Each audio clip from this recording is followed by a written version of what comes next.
देश की राजधानी दिल्ली इन दिनों सियासत का अखाड़ा बनी हुई है। वजह है दिल्ली का विधानसभा चुनाव। दिल्ली का विधानसभा चुनाव पर देश भर की निगाहें हैं।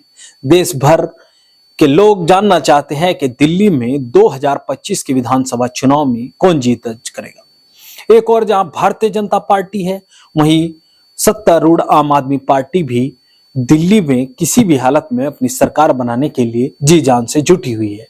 कांग्रेस पार्टी को भी दिल्ली में वापसी की उम्मीदें हैं। कांग्रेस पार्टी को भी लगता है कि वह दिल्ली में बेहतर प्रदर्शन करके वापसी कर सकती है। चुनावी नतीजे क्या होंगे, क्या 2025 में दिल्ली की जनता फैसला लेगी, किसे अपना मुख्यमंत्री चुनेगी, यह सब अभी भविष्य के गर्भ में है। तो एलकेबी न्यूज देख रहे हैं आप और मैं हूं आप सबके साथ परवेज पंवार। और दिल्ली राज्य की नई दिल्ली विधानसभा सीट के बारे में हम आपसे चर्चा करेंगे। वैसे तो आम आदमी पार्टी ने दिल्ली की सभी 70 सीटों पर अपने उम्मीदवारों के नाम का ऐलान कर दिया है, लेकिन नई दिल्ली विधानसभा सीट से आम आदमी पार्टी ने अपने कद्दावर नेता और आम आदमी पार्टी के संयोजक दिल्ली के पूर्व मुख्यमंत्री अरविंद केजरीवाल को चुनावी मैदान में उतारा है। अब अरविंद केजरीवाल जी नई दिल्ली विधानसभा सीट से चुनाव लड़ेंगे। कांग्रेस पार्टी ने भी यहां पर अपने उम्मीदवार के नाम का ऐलान कर दिया है, यह हम आपको आगे वीडियो में बताएंगे। आज भारतीय जनता पार्टी ने भी नई दिल्ली से अरविंद केजरीवाल को चुनौती देने के लिए अपने बड़े नेता को चुनावी मैदान में उतार दिया है। 2025 में क्या नई दिल्ली विधानसभा सीट के सियासी समीकरण रहेंगे, इस पर आप अपनी राय कमेंट बॉक्स में दे सकते हैं। चैनल अगर आपने अभी तक सब्सक्राइब नहीं किया तो चैनल को जरूर सब्सक्राइब कर ले। तो चलते हैं, नई दिल्ली विधानसभा सीट के कुछ सियासी आंकड़े हम आपको बताएंगे। इसके बाद हम आपको 2025 के समीकरण के बारे में भी बताएंगे। तो 2008 के विधानसभा चुनाव में दिल्ली राज्य की नई दिल्ली विधानसभा सीट पर कांग्रेस पार्टी ने शीला दीक्षित को अपना उम्मीदवार बनाया था। इस चुनाव में शीला दीक्षित जी ने नई दिल्ली विधानसभा सीट से जीत दर्ज की थी और वह दिल्ली की मुख्यमंत्री बनी थी। लेकिन तब आम आदमी पार्टी दिल्ली की राजनीति में सक्रिय नहीं थी, तो उनका मुकाबला भारतीय जनता पार्टी से हुआ था और इस चुनाव का थोड़ा सा लेखा जोखा जो भी उस चुनाव में रहा था वो हम आपको बताएंगे। तो 2008 के विधानसभा चुनाव की बात करें तो यहाँ पर 76,203 मतदाताओं ने अपने मत का प्रयोग किया था। यह कुल मतदाताओं का 56.22% है। यानी 2008 में 56.22% मतदाताओं ने नई दिल्ली विधानसभा सीट पर अपने मत का प्रयोग किया था।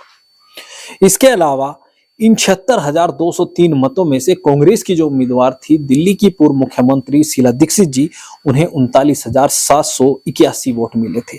यानी उन्हें 50% से अधिक वोट मिले थे। दूसरे नंबर पर भारतीय जनता पार्टी के उम्मीदवार विजय जी रहे थे, उन्हें 25,799 वोट मिले थे। इस चुनाव में जो दिल्ली की मुख्यमंत्री उस वक्त थी शीला दीक्षित जी, उन्होंने बड़े अंतर से जीत दर्ज की थी। लेकिन 2013 का विधानसभा चुनाव आता है और दिल्ली की राजनीति में आम आदमी पार्टी सक्रिय हो जाती है। आम आदमी पार्टी की सक्रियता ने कांग्रेस पार्टी को तो हाशिए पर ही खड़ा कर दिया। उसका चुनावी नतीजे उसका सबूत है। 2013 के विधानसभा चुनाव में आम आदमी पार्टी के बड़े नेता दिल्ली के पूर्व मुख्यमंत्री और आम आदमी पार्टी के संयोजक अरविंद केजरीवाल इस सीट से चुनाव लड़े। कांग्रेस ने फिर शीला दीक्षित जी को ही अपना उम्मीदवार बनाया था और इसके अलावा भारतीय जनता पार्टी ने भी यहाँ पर जो उम्मीदवार उतारे थे विजेंद्र गुप्ता। लेकिन इस चुनाव में आम आदमी पार्टी की लहर में कांग्रेस और भारतीय जनता पार्टी दोनों बह गई। कुल वोट 83,059 पड़े थे और वोट प्रतिशत बढ़ा था। यानी नई दिल्ली विधानसभा सीट के मतदाताओं ने इस बार 2008 के मुकाबले अधिक वोट किया था और कुल 66.93% मतदाताओं ने अपने मत का प्रयोग किया था। तो नई दिल्ली विधानसभा सीट पर अरविंद केजरीवाल को 46,269 वोट मिले थे, जो कुल मतों का। इसके अलावा शीला दीक्षित जी को मात्र 18,405 और भारतीय जनता पार्टी के जो उम्मीदवार थे विजेंद्र गुप्ता, उन्हें मात्र 17,952 वोट मिले थे। इस चुनाव में शीला दीक्षित जी अरविंद केजरीवाल से 25,864 वोटों से हार गई थी। तो कुल मिलाकर आम आदमी पार्टी की दिल्ली में धमाकेदार एंट्री होती है और इस चुनाव में जीत के बाद अरविंद केजरीवाल गठबंधन की सरकार भी बनाने में कामयाब हुए। 2015 में फिर चुनाव दिल्ली में हुए और नई दिल्ली विधानसभा सीट से आम आदमी पार्टी के संयोजक अरविंद केजरीवाल जी ही चुनाव लड़े थे।